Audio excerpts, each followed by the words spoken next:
Alright guys, welcome to another video.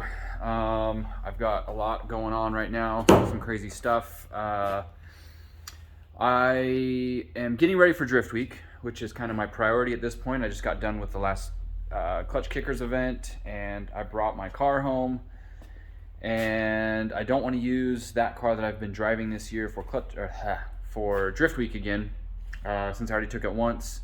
And Aaron told me I couldn't drive it again because it doesn't have a cage and whatever. So I'm choosing a different car.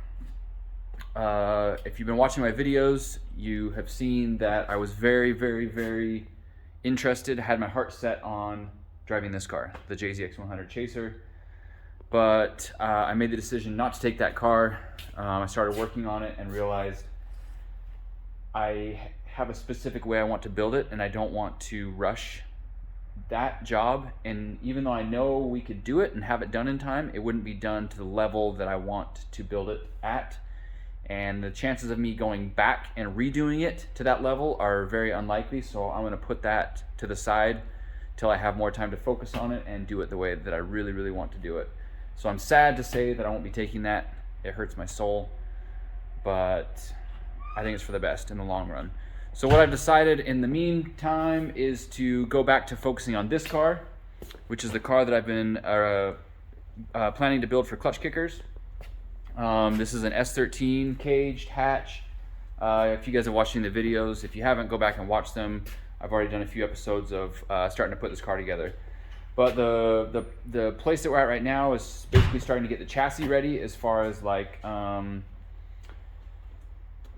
well, actually no, I did all the chassis stuff. We did brakes and suspension and all that stuff. So now we're down to basically trying to figure out what we're going to do for chassis wiring and engine and drivetrain type stuff. And then I got to put together some interior stuff like that. It's a lot of random stuff, but overall I think it's going to come together pretty quickly. And this is definitely, I think, the easiest, and it's going to be the quickest thing to do. And I know it's going to be a good car because it's an S13. They're all good. They just drive really well. And I'm not really worried about reliability or anything like that as far as taking it on Drift Week. I'm a little bit worried about it being comfortable because it is caged. It doesn't have much of an interior. I don't know what I'm going to do to make it comfortable and enjoyable on the trip. But it definitely will be fun to drive. And after surviving Drift Week, I know that it'll be ready to go across country next year for Clutch Kickers.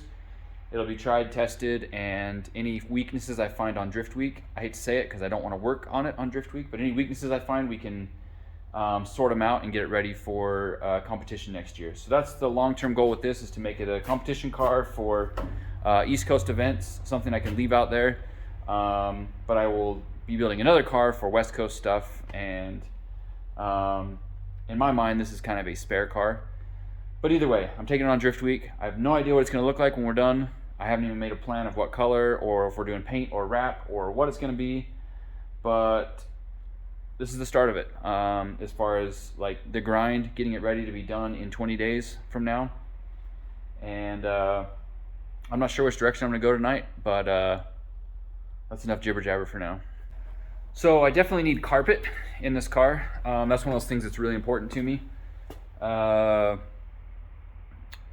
I don't know what it is. I've always liked carpet in cars. So if it's not required to take it out for the rules, then I will always put carpet in a car.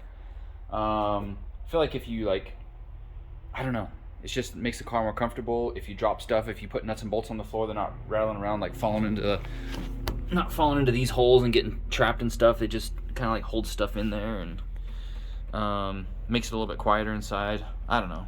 I like race cars, but I also like street cars that can drift. So for me, drifting has never really been racing.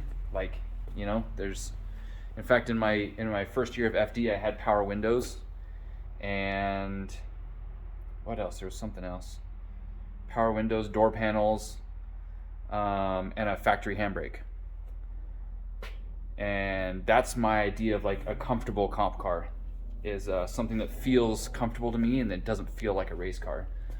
Like I said, race cars are cool, but my preference is a driftable street car, a competitive street car feel, even if the drivetrain and everything is wild. Anyways, so my point is, I'm trying to find carpet. I know I've got some somewhere in here, so that, as far as the cost, will be $0. I'll probably put some NRG buckets in here. There will be a cost to that. I need to find some door panels. I think there's room between the cage and the door to fit door panels. I don't know if I'll have to notch them or cut them a little bit, but I want to find some, obviously not some clean door panels, but some door panels that that can be modded a little bit. Probably need to what do you call it? I would probably need to go through and vacuum this first and kind of get it cleaned out. As far as the fuel system, I was thinking about that. I have a surge tank and a fuel pump and stuff, but without a firewall, I don't know if I'm going to do a surge tank back here, how that's going to work out for a different series and what rules they're going to have. But maybe for Drift Week, I'll just put it in there for now and leave it and hope I don't, you know, burn the car down. As far as the dash, we're probably going to put a different dash in. This one is covered in denim. We're probably going to do a more complete dash with black flocking on it. Also, don't know exactly what I'm going to do about the sunroof. It has it's cut for an aftermarket sunroof, and I want this car to be sealed up and not leak. So I don't know yet what that's going to look like, but that's something else that needs to be dealt with and addressed. It's got a decent cage in it. Looks good. It's got intrusion bars, footwell intrusion bars up front. Yoink. So as far as that goes, it's pretty complete. And then I've got to work on getting the rear end pushed out. Probably what I'll do for this is take the porta power and push like from here, because that's pretty strong if I get it in that corner, and then push against that, and hopefully I'll have to keep an eye on that and make sure it doesn't start caving in my shock tower. And then I'll do the same thing from there to there, just push these corners out. What I might do is actually like set the fenders on and put one or two rivets up front, so it kind of has the shape that'll be in the back, and so we kind of know how far to push it so that stuff starts lining up. It looks like some water leaked in there, so obviously none of this is sealing around here, which would be nice to have it seal. I don't know how well I'm going to get that, you know, buttoned up. As far as the engine for this car, I'm going to do an NA2J. I've got a block already set up with rods and pistons. I've got to assemble that. We'll put an NA head on it. I've got the, I think it's called Deep Racing intake manifold. Deep motor, that's what it is. It's a sheet metal intake manifold. I should probably check it. I was told it was for an NA2J, but I should probably check and make sure that it actually is. So we'll get that on there. I have a CX Racing turbo manifold, so we'll get that on there. And then I'll probably do a Twisted Motion 3076 turbo with a small housing, just like my other car, like a 63 housing, just insanely quick spool on something like that. The one downside is it's going to have ugly valve covers, so I don't know exactly what I'm going to do about that yet. I guess just have an ugly engine bay because of the NA dippy valve covers. The other problem with having valve covers like that is it's hard to do. You can't weld to them because they're not aluminum, they're cast or magnesium. I don't know what they are, but you can't weld to them. So you can't put -10 AN bungs in there unless you, I guess, drill and tap or something. I don't know exactly what the solution is for that. I've never run an NA motor for NA head before, so this will be a first for me. I'm trying to figure out what I should do tonight. I'm talking about all this stuff, but I don't know what to do tonight. Oh, the chassis harness. I don't know what I'm gonna do about that either, because I want turn signals. I need turn signals, and this is wired up for basic, like a switch panel. So that's going to be another hurdle that needs to be crossed. Also, looking at it right now, it looks like the gusset dimple plates need to be painted. Looks like he painted everything else on the inside except for these gusset plates, probably because the windshield was still in. So I'm going to have the windshield cut out and replaced, obviously, because it is cracked right there. So when we have that out, I'll spray that. I don't know if I'm going to do purple. That all kind of depends on what color I decide to do the car and how we do that. So I don't know what I'm gonna do. I'm gonna stare at it a little bit longer and scratch my head and then do something. I've got to pick up some tools and do something at some point. So one thing that I like to do at the shop here is I like to collect fittings. I've got tons and tons and tons. Well, I've got a lot of fittings, I should say. Things that are hard to find, things that you can't find at the local fitting store. When I order from Summit, I usually double down and order like 2 or 3 or 4 extras of that particular fitting. That way I have them in the future when I need them, because if I need them once, there's a good chance I need them again, or a customer needs them or something, and instead of waiting a day or two to get stuff from Summit, I already have it in stock here. And anyways, so I'm looking at the brakes because I didn't fully finish this job, and I actually have the fittings I need for it. This is an M10 by 1.0 fitting to a dash 3, so I can convert it to dash 3 brake line, which is what I'm going to want to do. So this one I just test fit in there. I've got a whole box of M10 to dash 3 fittings, and I actually have a crush washer here, all brand new stuff. So let's see, that fits in there pretty well. Almost all brake fittings on any modern car or any import car is going to be an M10 by 1.0. Whether that's in the caliper or in the master cylinder. Well, where's the master cylinder? It's almost always an M10 by 1.0. They have different flares and stuff like that. This is like a reverse bubble flare or something. Either way, this doesn't rely on the flare for sealing inside of there. So since I haven't used these yet, and I haven't needed that reverse bubble flare, I think it's a less common type of fitting. I'm relying on this to seal on the washer and the flat surface underneath the washer on the caliper side. So that should work out pretty well. So on this car, I'm going to be using a CD009 with a T56 slave cylinder. Now with the T56 slave cylinder, I believe the proper thing to do is to use a 3/4 inch master cylinder on your clutch side. And Willwood sells that, and obviously it does not bolt exactly to an S13, but some companies have come out with a product to make that adapt to fit, and GKTECH is one of those companies. I actually had this in stock on the shelf because I knew at some point I would run into this problem, and this is going to be one of those items that has a certain cost to it. I went and looked up what the cost is. Let's just verify what that is so we can add it to the running total. GKTECH USA, $39 for that part. So let's go throw that in there. So in this car, since we're going to be using the Chase Bay's brake booster delete, we're going to have manual brakes. I'm going to increase the pedal leverage by making a different hole on the actual pedal lever assembly. So if this is where our original pickup is, and we drill a hole higher up, then the force applied will be greater because the distance between here and where you push your foot is closer to the pivot. So that means we're going to be applying more force to the rod, and therefore have better braking with the same pedal effort. So that's what we'll do. I'm going to drill a hole a little bit further inboard, or closer to the firewall, and a little bit higher up with no precise measurements, but I kind of eyeballed it in the car, and I think right about there is our spot. This is a, I don't know what size it is. Looks about right though. So that's what we're going to use, is the about the right size, and right about there.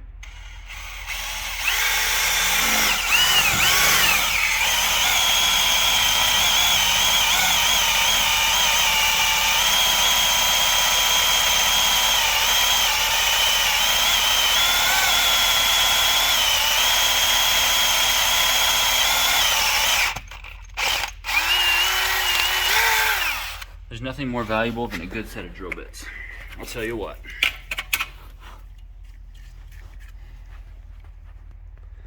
So I'll probably actually forget that I even did this. I don't know if I'll notice a difference, but definitely based on mathematics and physics, this should help the braking a lot. We also have giant front calipers and giant front rotors. So I don't know. We'll see what happens. I like experimenting with ideas like this. All right, so another piece to the puzzle is the CD009 trans.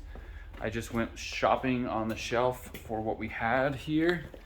I've got a couple of transes up there of different varieties, and we found this one. I did not remember that I had this.